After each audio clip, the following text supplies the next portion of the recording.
By the early 1940s, Carole Lombard was at the very height of her career. She was one of the highest paid actresses in Hollywood, beloved for her sharp wit and effortless comedy. And if you haven't seen My Man Godfrey, I highly recommend it. In January of 1942, Lombard set off on what was meant to be a brief trip home to Indiana to promote the sale of war bonds. And instead, the journey would become a tragic story in Hollywood history. At the time, Carol was also half of one of the most famous marriages in America. Her husband was Rhett Butler himself, Clark Gable. Lombard and Gable had co starred in the 1932 film No Man of Her Own, and by most accounts, their relationship was strictly professional, with no hint of romance between them. In January 1936, they were reintroduced at the Mayfair Ball, a lavish Hollywood event held annually in Beverly Hills and hosted that year by Carole Lombard herself. Legend has it that evening, Gable boldly propositioned her, and Lombard promptly shot him down, exclaiming, "Who do you think you are, Clark Gable?"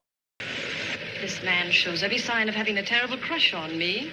But clearly, this time, sparks flew in every direction, and the couple would go on to marry in March of 1939. When Pearl Harbor was attacked in December of 1941, both Clark and Carol were deeply shaken, and they wanted to do something meaningful for the war effort, and not just symbolically, but actively. On Gable's behalf, Carol sent a telegram to President Franklin D. Roosevelt asking how Clark could best serve the country. Roosevelt replied that Gable would be most useful making promotional films and encouraging Americans to buy war bonds. Carol wasn't one to sit on the sidelines. And just weeks after Pearl Harbor, she boarded a train with her mother, Elizabeth Peters, and Clark Gable's friend and press agent, Otto Winkler, and headed to her home state of Indiana. In Indianapolis, she raised more than $2 million dollars in defense bonds in a single evening. That would be the equivalent of roughly 35 to 40 million dollars today. The initial plan was for Carol and her party to return to Los Angeles by train, but she was anxious to get home and insisted on flying instead. There have long been rumors about why she was so eager to return. Some claim she may have heard whispers of Clark having an affair with Lana Turner. Others suggested that the couple had argued before she left, and Lombard wanted to return quickly to smooth things over. But it may be that Carol just simply missed her husband. And with so many Hollywood stories, the truth is impossible to know. Both Otto Winkler and Carol's mother, Elizabeth, were afraid of flying and tried to persuade her to stick with the original plan and travel by rail. But Carol had already made up her mind. And in the early morning hours of January 16th, 1942, Carol, her mother, and Winkler boarded TWA Flight 3 bound for California. At a stop in Albuquerque, airline staff asked Lombard and her companions to give up their seats to make room for Army personnel. Carol convinced the station agent to allow her group to remain on the flight, and other passengers were asked to give up their seats instead. After refueling in Las Vegas, TWA Flight 3 took off just after 7 p.m.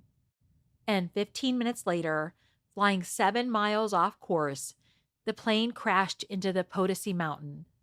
All 22 people aboard were killed. Carole Lombard was only 33 years old. The crash was later attributed to navigation errors made under wartime conditions. As a precaution against potential attacks, the safety beacons normally used to guide night flights over the mountains had been turned off. Carole Lombard was later declared the first American woman killed while serving the war effort.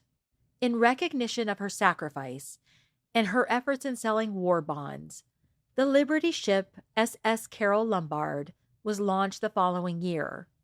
The crash site was difficult to reach, and recovery crews struggled to access the wreckage.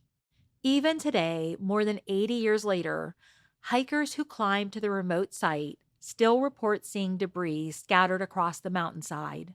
In August of 1942, following the completion of the film Somewhere I'll Find You, which he had been filming when Carole was killed, Clark Gable enlisted in the U.S. Army Air Forces, a decision widely seen as driven by grief as much as patriotism.